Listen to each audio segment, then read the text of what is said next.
Bonsoir à toutes et à tous. Bienvenue à ce conseil municipal du 9 octobre 2025. Nous allons procéder à l'appel des conseillers. Hervé Florzac, présent. Hamid Bachir. Présent. Présent, merci. Christelle Saint-Just-Capalita. Présente, merci. Éric Laubry. Présent, merci. Najet Laïch. Présente, merci. Donabas Boukari. Présent, merci. Audrey Nakache. Présente, merci. Maxime Loubar. Présent, merci. Julie Perrigo a donné pouvoir à Hamid Bachir. Muel Tartarin. Présente, merci. Et merci de ta présence, Muriel, pour ce jour si important pour toi.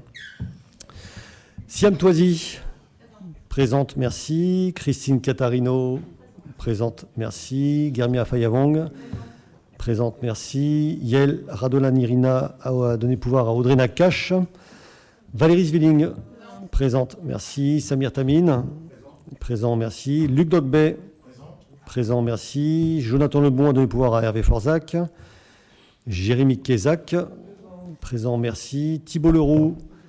Présent, merci. Célia Chiac a donné pouvoir à Thibault Leroux. Olga Durand a donné pouvoir à Maxime Loubar. Jean-Claude Farin. Présent, merci. Michel Zida. Présente, merci. Pierre Chiani. Présent, merci Pierre. Laurent Joussaume. Présente, merci. Florence Fournier a donné pouvoir à Laurent Joussaume. Françoise Cordier. Présente, merci. Fabienne Batagliola. Présente, merci. Bruno Rodriguez. Présent, merci. Marina Harpon a donné pouvoir à Fabienne Batagliola. Nathalie Vautier-Lebon a donné pouvoir à Françoise Cordier. Et Brice Erandonea. Présent, merci. Donc nous avons le quorum. Je vous remercie.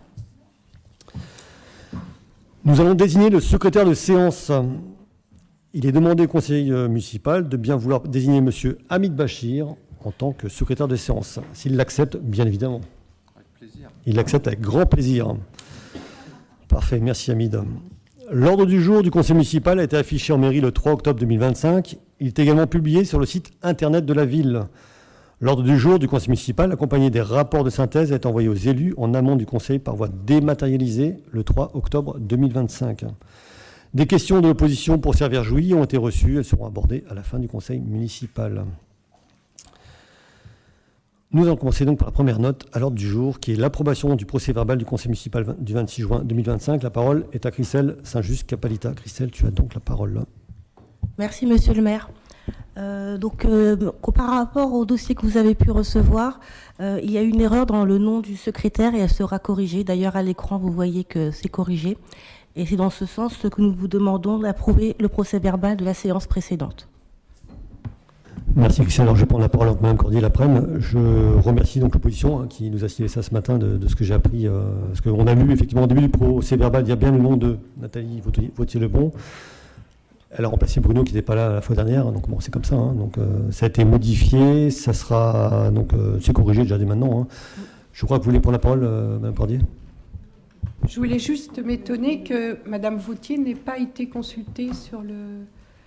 Elle a assuré qu'elle n'avait pas été consultée par les services pour valider ce PV de conseil municipal. C'est tout. J'en prends bonne note et je pense qu'elle a reçu l'envoi le 3 octobre, c'est envoyé, donc je pense qu'elle a dû le lire. Oui, c'est mais juste, voilà, il n'y a pas de sujet, il n'y a pas de débat là-dessus. Hein. Enfin, voilà. Elle a Elle l'a pas lu non plus. Non. Bah, elle l'a reçu comme tout le monde. Le 3 octobre, on l'a reçu, comme nous. tout le hein. monde, mais voilà, comme tout le normalement, monde. le C'est ce qui fait, Mme Cordier, c'est ce qui se se fait partout, même au conseil communautaire, on le signe sur place au conseil suivant. Mais bon, voilà, pas de sujet. Merci pour l'appel en tout cas. Donc c'est rectifié. Alors, s'il n'y a pas d'autres questions par rapport à ça, et vu la rectification qui est faite, on demande d'approuver le procès-verbal de la séance conseil municipal du 26 juin 2025 avec la modification suivante. En dernière page, le nom du secrétaire de séance, donc M. Bruno Rodriguez, est remplacé par celui de Mme Nathalie Vautier-Lebon. Y a-t-il des votes contre?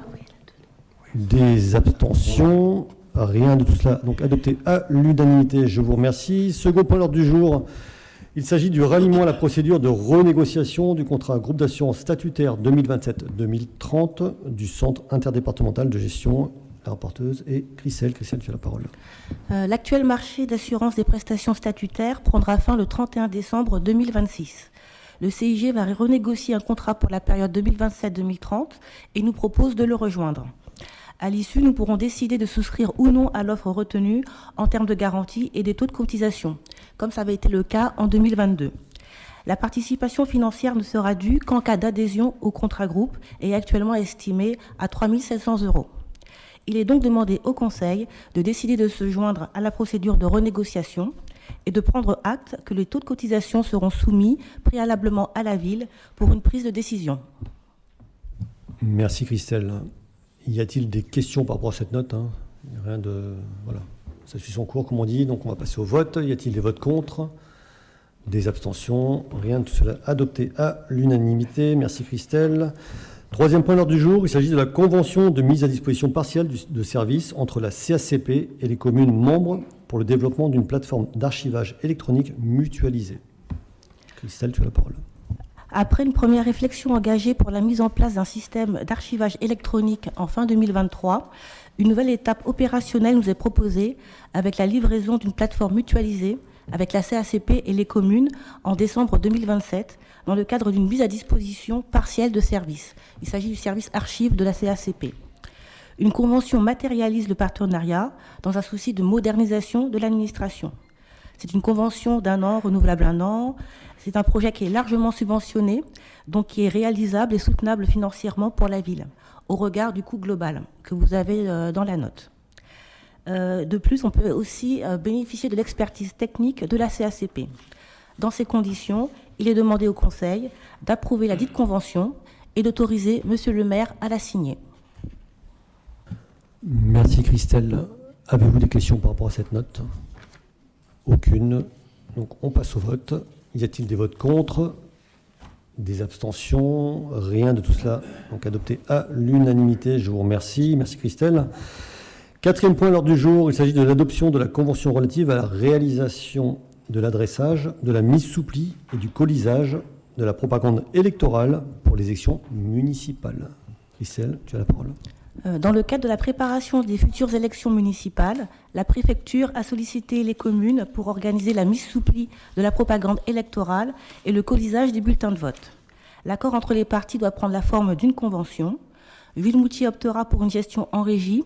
C'est environ 20 personnes qui seront recrutées.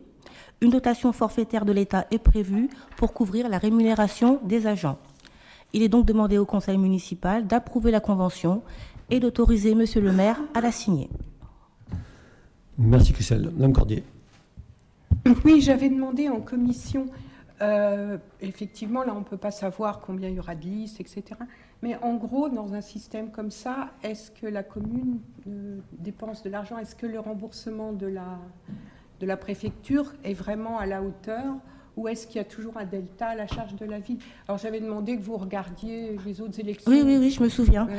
Donc comme j'ai pu le dire la dernière fois, la dotation elle est vraiment liée au nombre de listes, au nombre de bulletins de vote qui seront colisés et aussi au nombre d'électeurs. Donc vraiment chaque élection est unique, mais néanmoins on a pu faire une estimation et la dotation pourrait s'élever à 6 500 € et couvrirait l'ensemble des charges.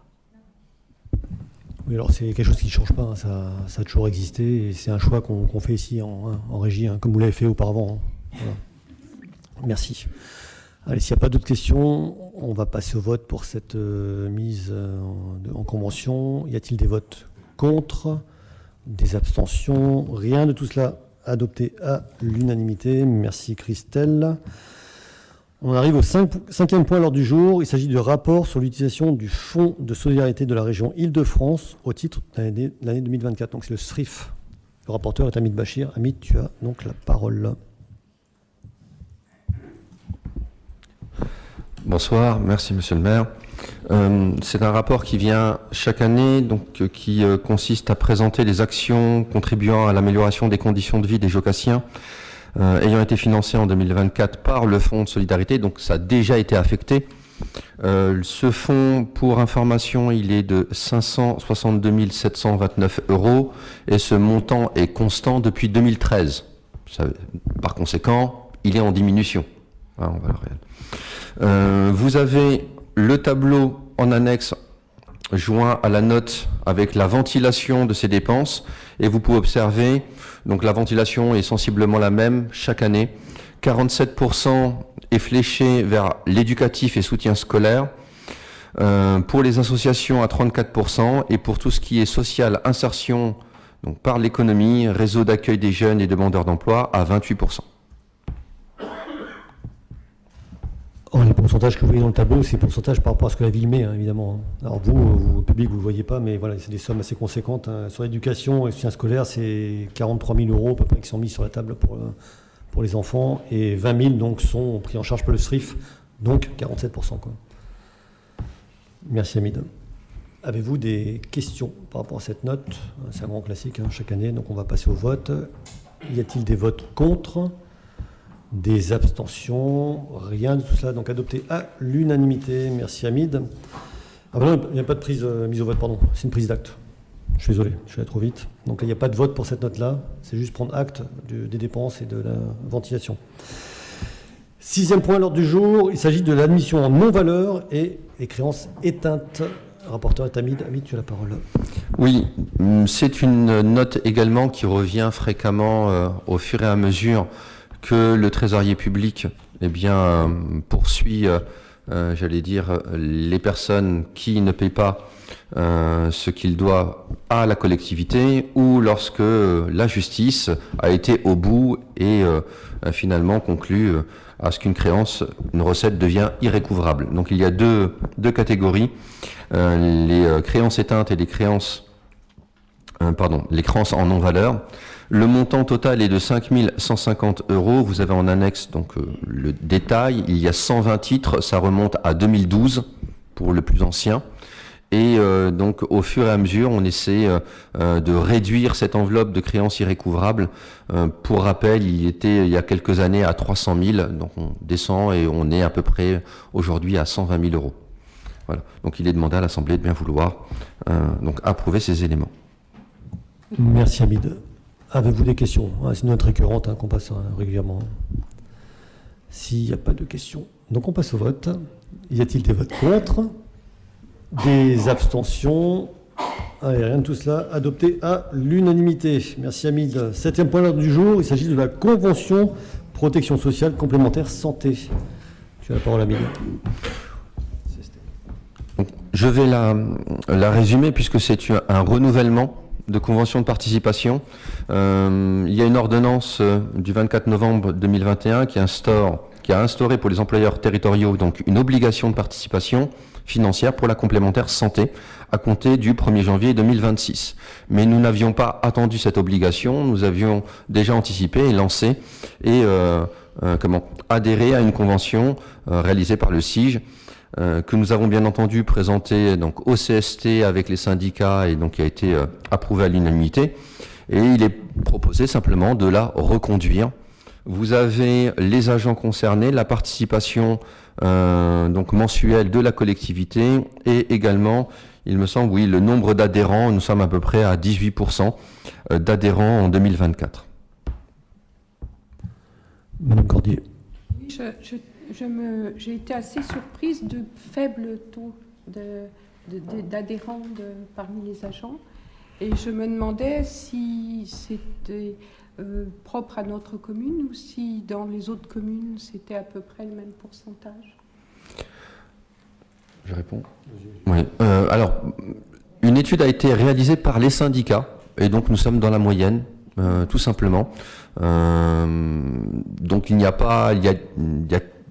énormément de raisons différentes qui peuvent expliquer notamment que des conjoints d'agents aient une mutuelle professionnelle ou d'autres éléments qui, voilà. On ne peut pas, bien entendu, analyser chaque situation individuelle, mais d'après les propos des syndicats qui ont fait cette étude en toute indépendance, donc nous sommes dans la moyenne des collectivités en la matière. Est-ce que la couverture qui est proposée, elle est satisfaisante? Je trouve quand même que c'est étonnant, ce faible pourcentage. Cette couverture... alors, j'ai pas compris ce qui était étonnant. C'est les garanties. Est-ce que les garanties sont bonnes ou pas quoi? Elle couvre bien, pas bien.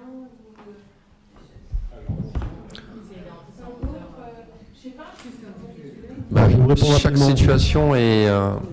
C'est les cas individuels en fait, et ça on peut pas vous répondre. Il y en a qui vont sur les mutuelles de leur conjoint, D'autres, ils préfèrent celle-ci, puisqu'il y a une participation de la collectivité, mais partout, ça c'est partout. En fait, voilà. Chacun est particulier. On ne peut pas répondre à ce genre de questions, quoi, évidemment. Merci Madame Cordier, merci Hamid pour ces réponses. Y a-t-il d'autres demandes d'intervention? Eh bien, j'en vois pas. On va passer donc au vote. Y a-t-il des votes contre? Des abstentions? Rien de tout cela. Adopté à l'unanimité. Merci. 8e point à l'ordre du jour. Il s'agit de la modification du tableau des effectifs et la création de postes. Hamid, tu as la parole. Oui, note également récurrente à chaque conseil municipal. Donc, je vais vous épargner cette présentation, simplement résumer en disant qu'il y a simplement la création d'un poste qui est lié donc à l'ouverture d'une classe. Et là, peut-être Abbas pourra en dire quelques mots s'il le souhaite. Et donc, cela concerne un poste d'ATSEM. Voilà. Abbas, non? Ok. Pas de choses particulières.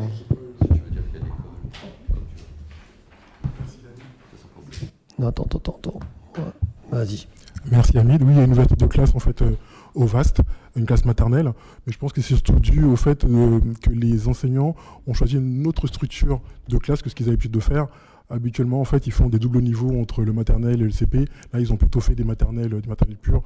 Donc, pour faciliter en fait la prise en charge des enfants, il était plus simple d'embaucher en fait une ATSEM supplémentaire. Merci Abbas. Madame Cordier. Est-ce que ça ne veut pas dire aussi qu'on a un peu plus d'enfants scolarisés qu'avant? Non? Attends, on reprend la parole. On demande.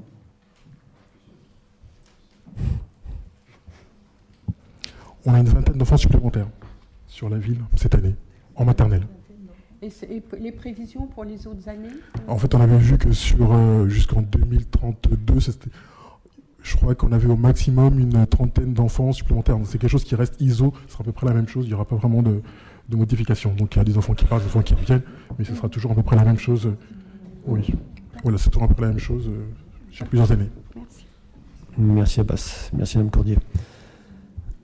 Y a-t-il d'autres demandes d'intervention par rapport à cette note, qui est une note classique, hein? Alors, il n'y en a pas. On va passer donc au vote. Y a-t-il des votes contre, des abstentions? Rien de tout cela.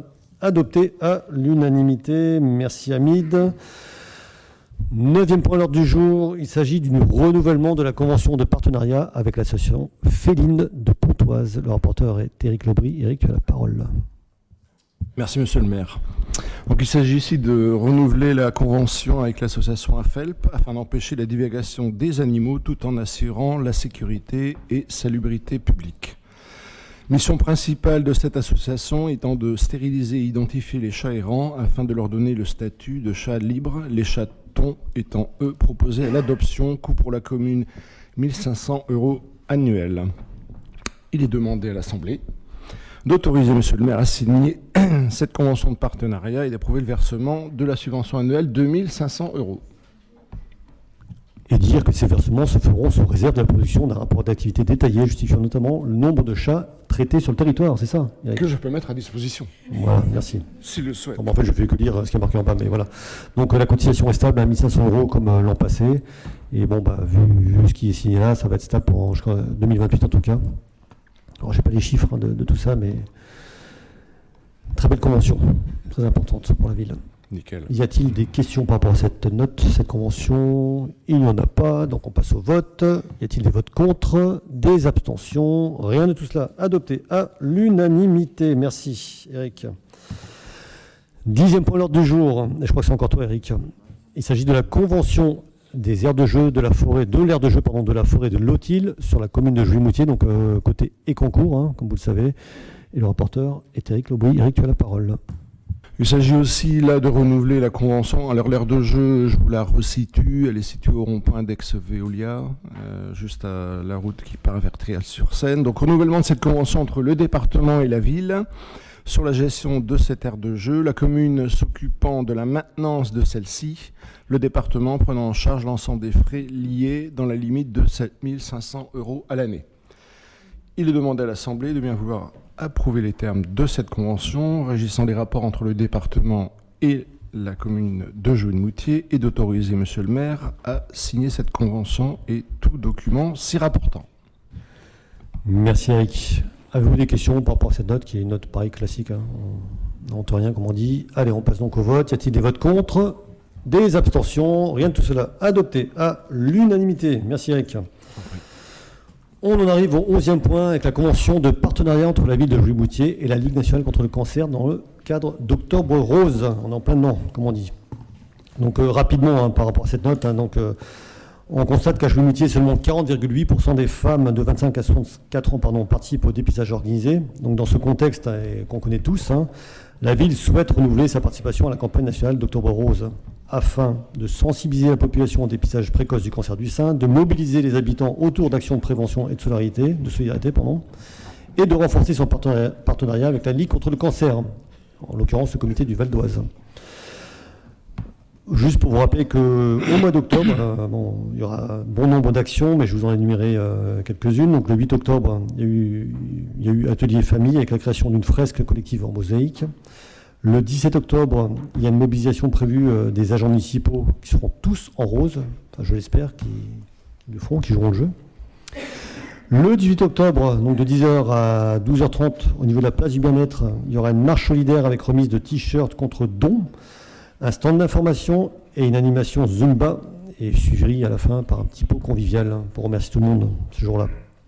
Et enfin, du 1er au 31 octobre, des affiches de sensibilisation au beffroi, mise en place d'urnes de dons, sont mises en place dans les structures municipales. Donc cette convention dit quoi? Elle dit que les dons récoltés et collectés au sein de la collectivité de Jouy-Moutier seront intégralement reversés à la Ligue contre le cancer. Et donc, il est demandé à l'Assemblée de bien vouloir approuver les termes de cette convention de partenariat entre la ville de Jouy-Moutier et le comité du Val d'Oise de la Ligue contre le cancer, et d'autoriser Monsieur le maire à signer la dite convention et tout document afférent. J'en ai terminé avec cette note. Avez-vous des questions, messieurs, dames? L'Assemblée est muette, donc on passe au vote. Y a-t-il des votes contre? Des abstentions? Rien de tout cela adopté à l'unanimité. Merci. 12e point à l'ordre du jour. Il s'agit de la convention de partenariat relative à l'organisation des classes aménagées pour les élèves musiciens de l'Académie de Versailles. Le rapporteur est Muriel Tartarin. Muriel, tu as la parole. Merci, monsieur le maire. Donc là, en fait, il s'agit d'un renouvellement. Cette convention existait déjà. C'est un renouvellement pour 5 ans avec une tacite reconduction chaque année.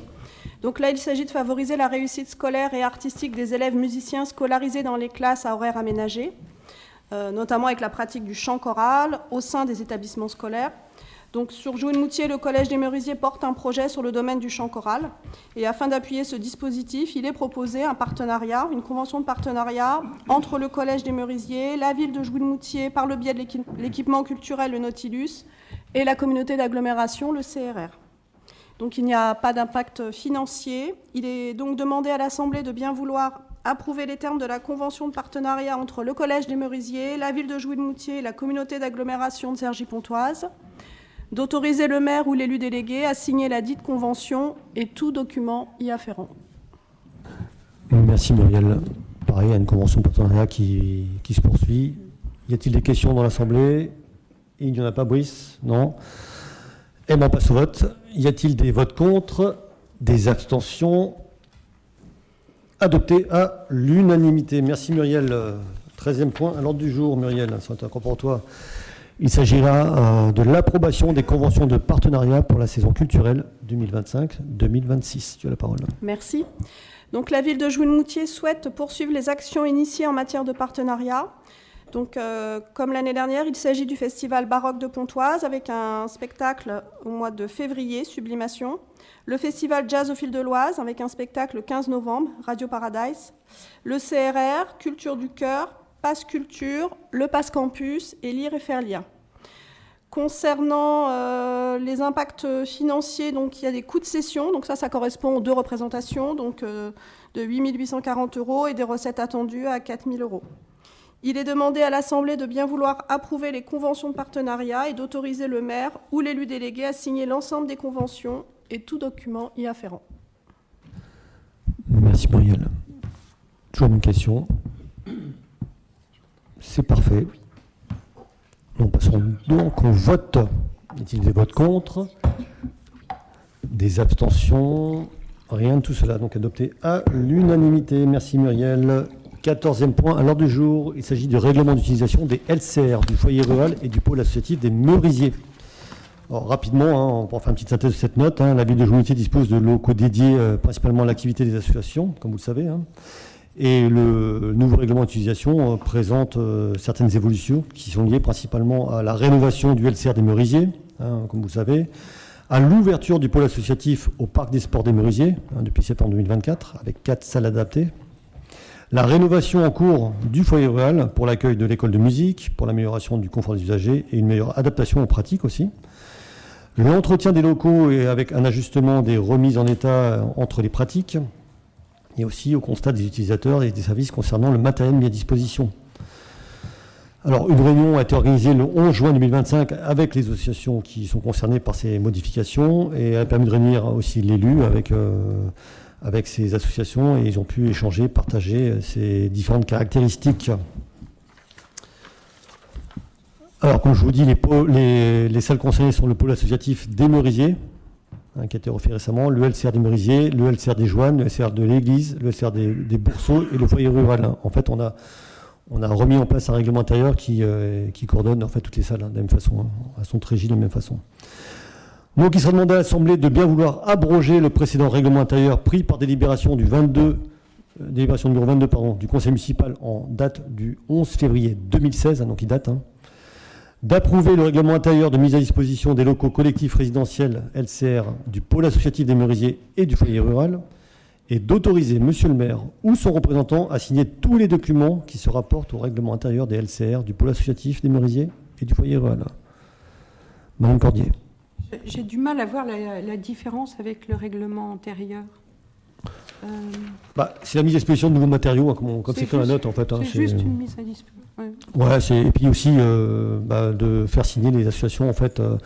Je prends une salle propre, je la rends propre aussi. C'est des choses qui on a plus appuyé là-dessus, quoi. Parce qu'on a quand même pas mal, voilà. On responsabilise tout le monde, comme le dit Hamid. Oui. Donc voilà, on a mis à jour ce genre de choses avec des nouveaux locaux, comme c'est indiqué dans la note, puisqu'il y a des locaux qui ont été rénovés. Et je pense aux anciens vestiaires de foot. Je pense au foyer rural, qu'on connaît tous. Voilà, c'est des choses qui évoluent, qui avancent et on cadre tout ça, quoi. S'il n'y a pas d'autres questions, nous allons donc passer au vote. Y a-t-il des votes contre? Des abstentions? Rien de tout cela. Adopté à l'unanimité. 15e point à l'ordre du jour. Il s'agit des conventions d'objectifs avec les associations FC JLM, le football club de Jouy-Moutier, et le tennis club de Jouy-Moutier. Il y a sur les partages qui est là, mais ce n'est pas le cas. Donc ces deux associations, donc on va mettre en avant par rapport à leurs pôles, qui sont des pôles, le pôle tennis et le pôle foot surtout, parce que c'est eux qui les utilisent majoritairement, et d'ailleurs avec eux qui vont dessus.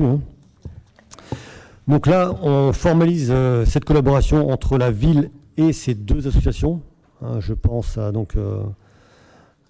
au football club de Jouy-Moutier et au tennis club de Jouy-Moutier. La convention, elle vise surtout à formaliser le partenariat. Elle engage le club aussi, les clubs, à renforcer leur politique de formation des jeunes, des encadrants et des dirigeants et arbitres. Et en contrepartie, la ville apporte un soutien financier annuel de 20 000 euros pour le FC JLM et de 6 000 euros pour le tennis club de Jouy-Moutier. Donc on ancre un petit peu dans le marbre ces conventions entre la ville et ces associations, d'une contrepartie qui respecte les lieux et qui forme notre jeunesse en fait. Alors, il est demandé donc à l'Assemblée de bien vouloir, s'il vous plaît, merci, de préciser que les subventions de fonctionnement seront inscrites sur les exercices budgétaires concernés, soit 20 000 euros pour le FCJLM et 6 000 euros pour le tennis club de Jouy-Moutier, d'approuver les conventions d'objectifs entre la ville de Jouy-Moutier et les associations locales, et d'autoriser le maire ou son représentant légal à signer les conventions et toutes pièces y afférentes, et à veiller surtout à leur application. Donc pareil, c'est un grand classique. Pas de questions, donc nous passons au vote. Y a-t-il des votes contre? Des abstentions? Rien de tout cela. Donc adopté à l'unanimité. Je vous remercie. Nous en arrivons au 16e point. Si on peut me mettre à l'écran, s'il vous plaît, messieurs, dames. Merci. Alors, il s'agit des informations, des décisions prises dans le cadre de l'article L 2122.22 du Code général des collectivités territoriales. Donc, je vous laisse le temps de prendre lecture et de regarder ça. Je pense que vous avez dû le faire. Si vous avez des questions, on va essayer de vous répondre.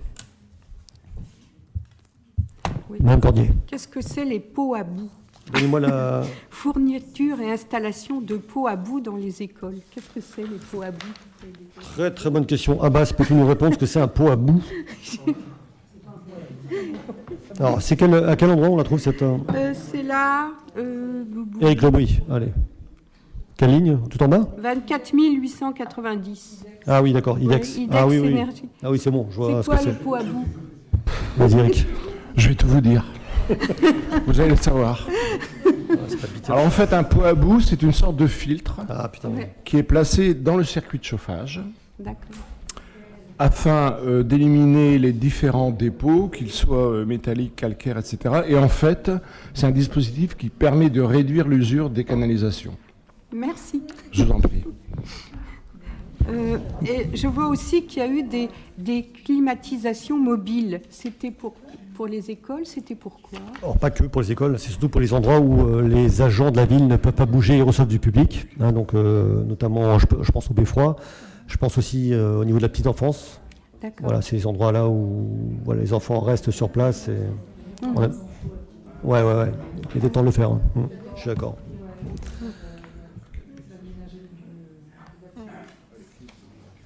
Allez, s'il n'y a pas d'autres questions, Mme Cordier, c'est bon? Merci. L'ordre du jour est épuisé, donc on arrive aux questions des oppositions. Et là, on va faire question par question. Et Mme Cordier, donc vous avez la parole, prenez la parole, on vous répond. Mettez le micro, Mme Cordier, parce que comme ça transcrit. Première question. Où en est l'enquête publique sur le PLU? Peut-on connaître les conclusions du commissaire enquêteur? Je vais parler à Maxime Loubard. Maxime. Appuie sur le bouton. Voilà. Merci, bonsoir à tous. Donc comme ça a été évoqué au conseil, lors de précédents conseils, nous arrivons doucement mais sûrement vers l'approbation du PLU qui aura lieu d'ici la fin de l'année. Je ne sais pas encore sur quel conseil, mais soit celui de novembre, soit celui de décembre. Sans doute décembre. Parce que, comme vous le savez, ça suit son cours et on doit respecter certaines étapes. Et donc là, il y avait le travail du commissaire enquêteur cet été, qui du coup, pour répondre à votre deuxième question, a émis un avis favorable au PLU, notamment sur ces milliers de pages qui ont été produites. Il est seulement assorti de 2 réserves qu'il convient de lever avant approbation. La première réserve concerne en fait, la commune, après avoir reçu les agriculteurs de la commune qui sont des propriétaires terriens sur certaines parcelles, il y a une proposition de protection en espace cultivé protégé, c'est la dénomination. Et ces agriculteurs souhaitaient l'enlever parce qu'ils avaient potentiellement d'autres projets dessus. Et sauf que le SDRIF, eux, semble nous dire qu'on ne peut pas les enlever parce qu'on n'a pas de capacité d'urbanisation résiduelle. Et donc le commissaire enquêteur nous demandait d'interroger la région par rapport à ce SDRIF pour savoir quelle était effectivement l'interprétation à avoir de cette capacité d'urbanisation résiduelle. On n'a pas encore le retour. Par contre, on sait, parce qu'on est en lien avec les services de la région, on sait qu'il y a un retour qui devrait arriver prochainement, c'est-à-dire qu'ils sont en train de traiter cette interrogation-là.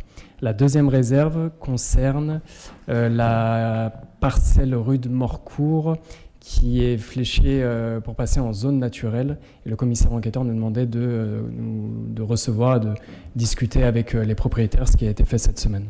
Donc les deux réserves vont être levées, ce qui nous permettra de passer le PLU, voilà, sans doute en décembre. Merci. Merci Maxime. Madame Cordier, seconde question. L'acte d'achat de la brasserie des Aigrets est-il passé? Sinon, à quelle date est prévue pour l'achat? Alors c'est encore en cours. Donc là, on a Monsieur Yildiz qui du coup, à terme, ouvrira donc son projet de brasserie sur le cœur de ville, à l'immeuble BG. Donc la manière dont ça va se faire, c'est que Monsieur Yildiz va racheter à Madame Lee le lieu. Madame Lee arrête le bail commercial. En parallèle, la ville rachète les murs, fait signer un bail précaire avec M. Yildiz pour que, en attendant que ces travaux se terminent, dans son bâtiment au rez-de-chaussée du bâtiment BG Promotion pour ouvrir sa brasserie. En attendant que ça se termine, il va utiliser le bar d'Émilie Ly pour son activité pendant 2 mois, donc c'est un bail précaire, c'est vraiment juste pour le temps de finir les travaux. Une fois que les travaux sont finis de son côté, il peut emménager donc dans son lieu et nous restituer le bar des Aigrets qui deviendra à ce moment-là, qui accueillera à ce moment-là Épisol. Voilà. Tous les actes notariés devraient se faire mi-novembre. C'est prévu pour l'instant 12 novembre. Donc c'est dans les prochains temps. Si on calcule avec ce bail de 2 mois, disons, ça fait une disponibilité des locaux de la brasserie, enfin l'ancienne brasserie, à peu près en janvier. C'est ça, novembre plus 2 mois, janvier. Il y a un travail qui est fait avec Épisol, parce que c'est Épisol qui va atterrir là-bas, hein, comme on le sait tous, on a déjà annoncé sur les réunions, hein, évidemment. Donc le travail est fait avec eux. Il y a un travail en temps masqué hein, aussi. C'est pas parce qu'il y a des actes qui sont en attente qu'il n'y a pas des actions qui sont menées, puisque quand on change de la licence, on la fait migrer d'un point A à un point B. Tout ça, c'est hyper réglementé. Hein. C'est comme les pharmacies, hein. Les billes de boissons, les licences 4, tout ça. Donc il y a un travail qui est fait avec les services des douanes, hein, le service des finances, le ministère des Finances. Et tout ça nous permet d'avancer aussi avec eux. Et puis bien sûr, Épisol, on travaille le projet avec eux pour que la mairie prenne sa part dans l'installation et la rénovation. Et même achat de matériel. Merci Maxime. Troisième question, Mme Cordier. À ma connaissance, la durée du bail amphithéotique que la ville avait conclu pour la Maison des Sources, et ce bail est terminé. Pouvez-vous me préciser quelle est la situation juridique actuelle de ce bien ? Alors ça fait des mois qu'on relance séquence et qu'on n'avait pas de réponse. On a fait une demande, disons, un peu plus ferme en septembre et on a eu une réponse avec une proposition par séquence d'un bail civil précaire qui est en cours d'analyse par les services qu'on a reçus là, ces derniers jours, qui est en cours d'analyse par les services. L'idée, ça serait de pouvoir récupérer donc la Maison des Sources sur un horizon décembre 2026, mars 2027 dans ces eaux-là. Pourquoi ? Parce que via ce bail, donc les conditions, c'est que le bailleur social réhabilite et fasse les travaux nécessaires potentiels qu'il y aurait dans ce lieu et surtout replace les familles qui sont dans ce lieu. Donc il faut lui laisser du temps pour ça, à la fois pour les travaux et évidemment pour pas que ces familles-là se retrouvent à la rue sans rien. Donc c'est ce temps-là qui fait que ça repousse d'un peu plus d'1 an la restitution des locaux. Mais si vous voulez que les locataires actuels s'en aillent, c'est ça ? Non, c'est pas ça. En fait, c'est Séquence qui ne veut plus du lieu. C'est-à-dire que c'était un bail et Séquence ne souhaite pas poursuivre ce bail. Donc, sauf que pour arrêter le bail, les conditions, c'est les travaux, la remise en fait au propre et le relogement évidemment des familles pour pas les mettre à la rue. Donc c'est ça, c'est leur demande, c'est pas la nôtre. Parce que à la limite, pourquoi vous gardez pas les locataires ? Parce qu'on n'est pas bailleur social. Ah oui. Et qu'est-ce que vous comptez faire du bien après ? Ça on verra, l'histoire nous le dira, Mme Cordier. Allez, 4e question, Mme Cordier. Merci Maxime. Avec plaisir. C'est quand même différent. Pourquoi la ville n'organise-t-elle pas une brocante municipale comme le font toutes les communes aux alentours ? Alors le choix de la municipalité était relativement simple et vous le savez, je pense qu'on est très sollicité par les associations de parents d'élèves, les associations du village maintenant, puisque la VGM fait une belle brocante et on a choisi de faire un partenariat avec eux pour qu'ils puissent se financer aussi, puisque ça permet aussi le financement de certaines actions dans les écoles ou pour certaines associations. Ça a été un choix politique qui a été le nôtre, de pouvoir participer à l'ouvrage. Donc on leur fournit le matériel, on pose des arrêtés, on met la présence qu'il faut dans les écoles ou dans le village quand il y a des brocantes. Et ça marche plutôt bien. Ça marche plutôt bien, donc on est plutôt fiers de ce partenariat avec eux. Et eux, ça va permettre de faire vivre leur association, tout simplement. Voilà. Voilà, Mme Cordier, je vous ai répondu. Allez, il est 20h45, messieurs, dames, je note. La séance est close. La prochaine séance, rondement menée, hein, Laurence, hein, la prochaine séance aura lieu le 20 novembre prochain. Très belle soirée à toutes et à tous et merci de votre présence encore.